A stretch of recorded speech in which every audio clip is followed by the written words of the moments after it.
That's good. Excellent. Um, Internationally, has there been any financial increase experiment?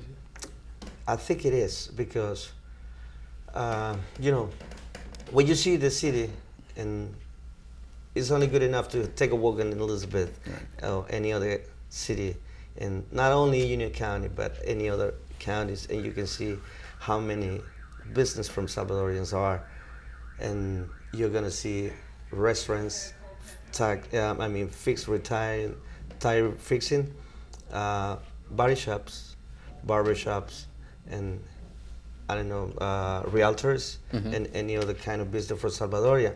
But not only in that way, as a continent, we are trying to promote more than that, beyond the NAFTA and CAFTA trades. So we are promoting, trying to impose the Salvadorian to achieve their own growing, economically talking that. Now you mentioned restaurants. What's the best thing Yes. to eat when I go to the restaurants? Oh, well, that's a hard question to answer because the Salvadorian food is a very interesting cuisine, and I've seen so many restaurants in the city here in Elizabeth. Do you have a favorite meal, something that you like to eat? Or? Oh, well, you can enjoy from the pupusas and everything and on. You can enjoy a carne asada and some any other foods. But I cannot tell you what is the best restaurant. No, I'm not saying the best, but what's the best food? What's your favorite meal? I mean, the papusa? The pupusas. Is this the wrap?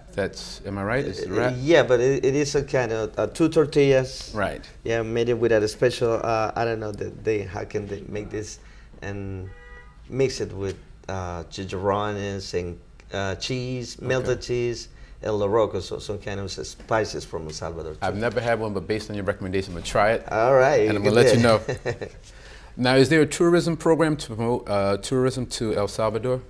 Yes, we are, and we have focuses in two companies, especially they are property from Salvadorians, investors, Salvadorians here in the U.S., and they are trying to have special programs to sell to the people here interested in health tourism in El Salvador. Now they can offer you a complete package, and now you can see they can serve you from climbing mountain, hiking mountains, and rafting down the river, volcanoes, observing, and beaches, and every kind of tourism. But there is another thing, and I think that it is the most important thing that happened in the last few years.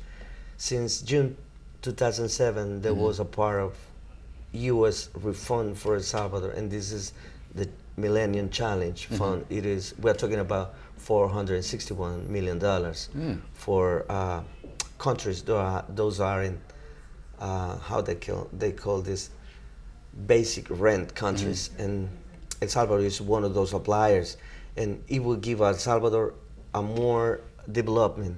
Talking in concrete, we are having the building construction of a highway, longitudinal North Highway. It will bring not only the benefits for the population in terms of regulars, it will bring hospitals, schools, and public benefits. Okay. And in terms of education, are there any cultural programs imposed by the consulate for residents? This is a hard question to answer because it has been several attempts in order to have an alphabetizing program. But now that we have several offers in order to have infrastructure, volunteers, the teaching, the population on demand, and the programs just to how to teach, but the challenge is get together all of this and then concrete it into an alphabetization program. And in the other hand, you can see how many cultural programs in the association has been growing. From one existing association for cultural promoting in 2005, now in 2008 we have more than 5 organizations.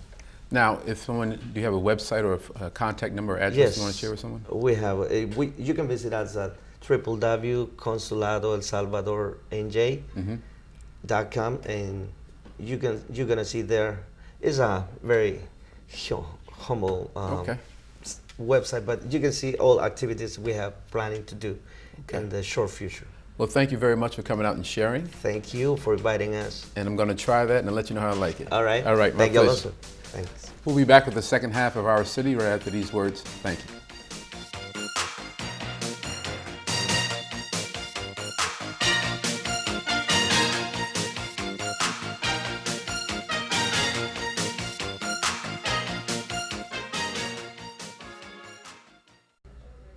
Welcome back to the second half of Our City. Once again, I'm Alonzo Jones, sitting in for Mayor Chris Bowich. And joining me for the second half to discuss the transition over at the Carteret Senior Housing, which is now Amber Court, is none other than Miss Ruth Mastro, Director of Business Administration. Welcome, Ruth. Thank you. Very nice to meet you, and thank you for having me. My pleasure. Now, the question, because as a young lad who's grown up in the city, it's always been Carteret something, and now it's changed from Carteret to Amber Court. Why is that? It used to be an assisted living back in 2002. Okay. The building was bankrupt. It didn't quite make a full go of it. It never closed down. They still operated 100%. My company is out of New York. We have 3 properties. We have Long Island, we have Brooklyn, and the Bronx. And they are all Amber Court assisted living communities. And very happily for us, we have just purchased the Carteret, and we are now known as Amber Court of Elizabeth. Okay. So we're very excited. Now, you said assisted living. What is this actually? What is assisted living? Assisted living today is an alternative living option for seniors that can't quite stay at home.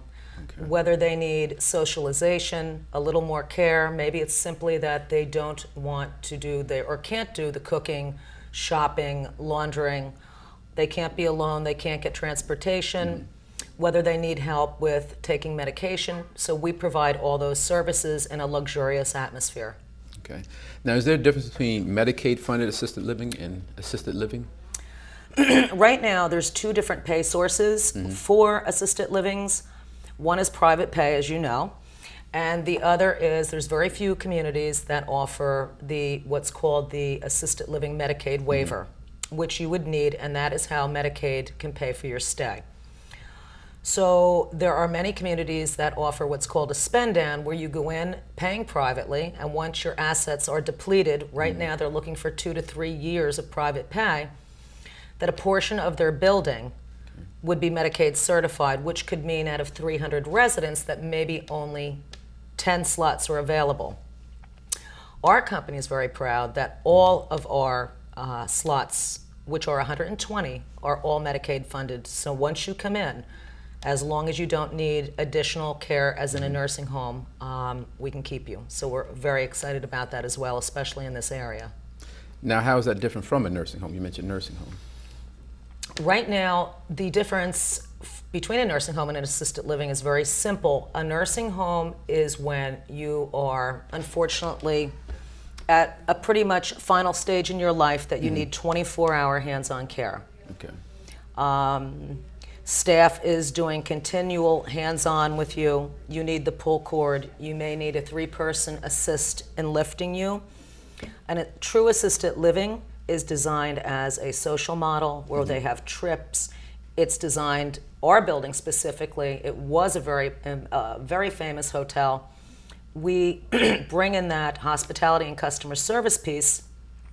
We create independence, and the people get help as needed. What's great is that what they don't see behind the lines is that we have many different layers of supportive services, such as our own physicians, podiatrists, cardiac, psychiatric help on board as needed. So it's a very independent setting.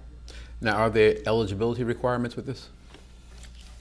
To qualify for Medicaid, and I'm learning as I go, I am from Ocean County, New Jersey, and I went to work for my owners a couple years back in New York, which has been an absolute delight. I've been doing this for 25 years with large corporations, and this family, I would travel 3,000 miles for them. I came on board and they asked me to stay in the property with the transition because I need to learn every avenue of it, what's important to the people of Elizabeth, to find out who our target audience is. What I found out in the few months that I've been on board is the education piece on Medicaid in this community and the surrounding communities is that people don't know what to do and when to do it.